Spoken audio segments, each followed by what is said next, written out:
Rajis, hari ini saya nak tunjuk mengenai suppliers. So, mengenai purchase suppliers. So, before kita pergi pada purchase, so, pastikan anda dah isi detail suppliers ya.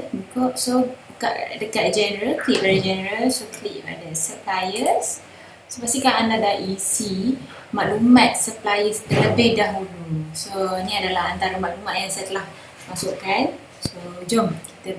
Ni company anda nak beli barang daripada suppliers anda yang daripada luar. So, klik pada purchase and klik pada vendor purchase. So, add purchase ni.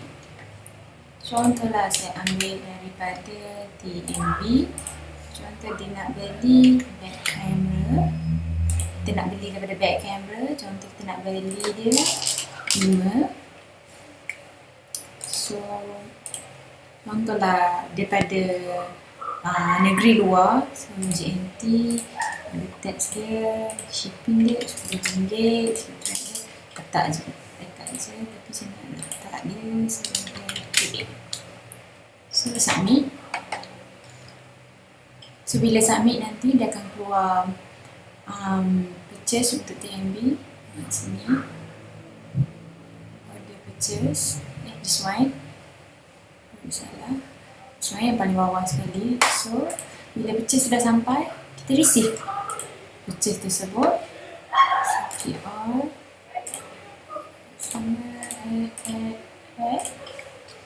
So, back pada purchase balik, sudah receive kat sini. Contohlah tiba-tiba ada setengah barang tu rosak. Yang korang sampai tu rosak, tak boleh nak guna. Kita boleh return balik. Contohlah syaratnya kita nak return satu.